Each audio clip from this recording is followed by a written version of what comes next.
ஆட்சியில பங்கு அதிகாரத்துல பங்குன்னு கேட்கறதுல எந்த சிக்கலும் கிடையாது. அது அவங்களோட உரிமை அப்படின்னு கூட பார்க்கப்பட்டாலும் கூட ஒரு கட்டத்துல முதலமைச்சர் சொல்றாரு.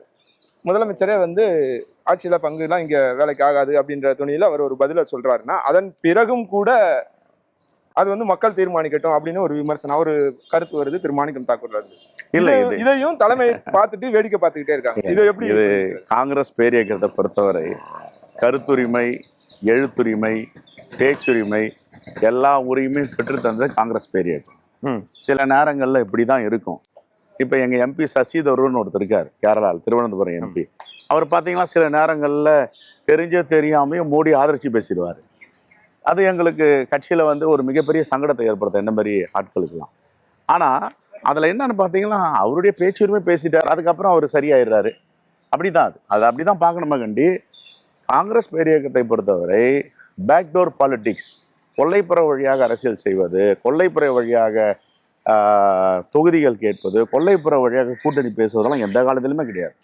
140 இயர்ஸ் ஓல்டு பார்ட்டி, 140 ஆண்டுகால வரலாற்று சிறப்புமிக்க கட்சி இது. இதை இப்படிலாம் செய்ய மாட்டாங்க, நேரடியாக சொல்லுவாங்க.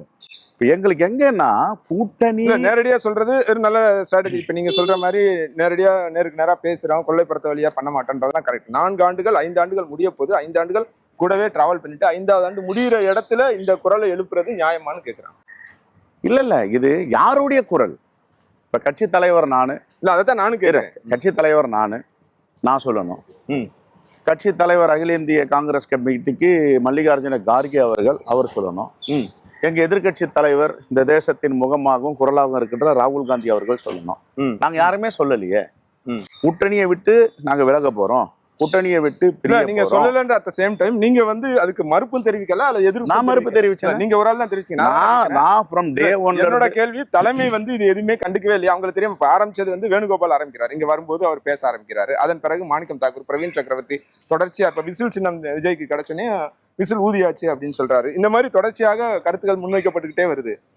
இத தலைமை ஏன் கண்டிக்கல? அல்லது இல்ல தலைமை விரும்பி தலைமை ஆசீர்வாதத்தோட இது நடக்குதா அப்படின்னு? அது மாதிரி தலைமை ஆசீர்வாதம் கிடையவே கிடையாது. தலைமை என்கிட்ட என்ன சொல்லுதோ நான் பண்றேன். தலைமை என்கிட்ட என்ன சொன்னாங்க?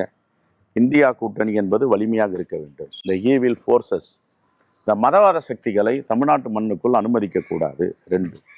3வது, நமக்கு அதிக இடங்கள் வேணும். 63 கொடுத்தாங்க, 41 கொடுத்தாங்க, 25 கொடுத்தாங்க. எந்த கட்சியிலும் டிராஸ்டிக்கா குறைக்காம நமக்கு குறைச்சிருக்காங்க. இந்த உரிமையை நீங்க பேசுங்க. இதைத்தான் எனக்கு சொன்னாங்களே கண்டி. கூட்டணி மாறும், மாற்று கட்சி மாற்று அணியிடம் பேச வேண்டும் ஒருபோதும் சொல்லலை. எனக்கு தெரியாது. அவங்க இஷ்டத்துக்கு ஏதாவது ஒண்ணு பேசிட்டு இருந்தாங்க. அது எதுக்காக பேசினாங்க, ஏன் பேசினாங்க, அதெல்லாம் அவங்க மனசாட்சிக்கு தான் தெரியும்.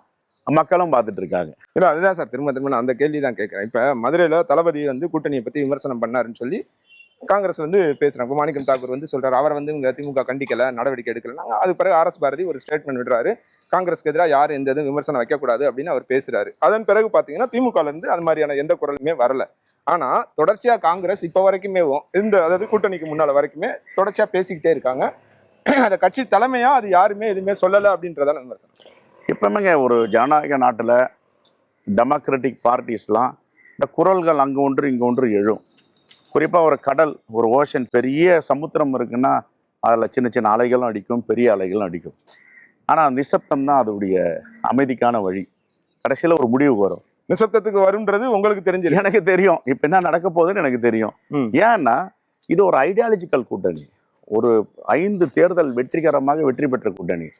இந்தியாவிலே எந்த மாநிலத்திலும் 100% ஸ்ட்ரைக் ரேட் அது மாதிரி இருந்த கூட்டணி எங்கேயுமே கிடையாது. இங்கே தான் 40க்கு 40 பாண்டிச்சேரி உட்பட. இது என்னுடைய ஒரே ஒரு பார்வை, எங்கள் தலைவர் ராகுல் காந்தி பிரதமராக வேண்டும். அவர் பிரதமராக வேண்டும் என்றால் தமிழ்நாட்டில் பாண்டிச்சேரி உட்பட 40 பாராளுமன்ற உறுப்பினர் வெற்றி பெற வேண்டும். அது அவர் பிரதமராவதற்கு உதவிகரமாக இருக்க வேண்டும் என்று என்னுடைய இந்த ஒரே ஒரு, எப்படி வந்து ஏகலைவன் சரியா குறிப்பாக அடிக்க என்னுடைய குறியெல்லாம் எங்கள் தலைவர் ராகுல் காந்தி பிரதமராக வேண்டும், அதுக்கு இந்த 40 நாடாளுமன்ற உறுப்பினர் உதவி. இதை தவிர வேற ஒன்றுமே கிடையாது.